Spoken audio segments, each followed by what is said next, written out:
ഇന്ത്യയിൽ ഇന്ദിരാഗാന്ധി കുടുംബം പോയതോടെ ഇന്ത്യ തീർന്നു. എല്ലാവരെയും ശരിയാക്കുമെന്ന് പറഞ്ഞു വന്ന ഈ ഭരണവും നമ്മൾ തീർത്തു. വരുന്നവരൊക്കെ കോടികൾ സമ്പാദിച്ചിട്ട് പോകുന്നു. അപ്പനും മക്കളും സകലരും കുടുംബസഹിതം അവർ സമ്പാദിക്കുന്നു, ഞങ്ങൾ തെണ്ടുന്നു. ആശുപത്രിയിൽ മരുന്നില്ല, എന്തെങ്കിലും എനിക്ക് നാവ് വരുന്നില്ല.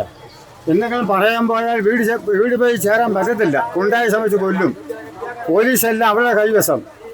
മനസ്സിലായോ?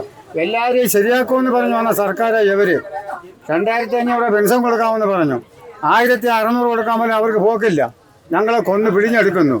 ഇലക്ഷൻ വരുമ്പോൾ 1000 വാഗ്ദാനം പറയും. ഞങ്ങളൊക്കെ മനുഷ്യരല്ലേ, നമുക്ക് ജീവിക്കണ്ടേ? ഓരോന്നാ ചത്തുകൊണ്ടിരിക്കുക.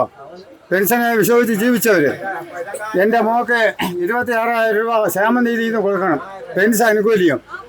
ബഹുമാനപ്പെട്ട മന്ത്രി ഇടിക്കും മന്ത്രി, ഞാൻ വണ്ടി ആക്സിഡൻ്റായി ഞാൻ ആശുപത്രിയിൽ നിന്ന് നടന്ന് അവിടെ വീട്ടിൽ ഇങ്ങനെ പിടിച്ചാൽ പോയെ. ഉടനെ ഒരു പെൺകൊച്ച വിളിച്ച് പറഞ്ഞു, മോളെ എല്ലാം ശരിയായോ? എല്ലാം ഓക്കെയാ. 26,000 രൂപ ഈ ബാങ്കിൽ പോയി എടുക്കാൻ പറഞ്ഞു. ഇന്നൊരു കാശ് തന്നിട്ടില്ല. ഇതൊക്കെ ഒരു അടവാണ്. അവരവിടെ കുടുംബം നന്നാക്കാൻ വേണ്ടിയിട്ട് ജനങ്ങൾ കൊല്ലോ, ഞങ്ങളെ പോലെ ഉള്ളവരെ. വോട്ട് ചെയ്യുന്നില്ലേ? വോട്ട് ചെയ്യും, അത് വേറെ കാര്യം.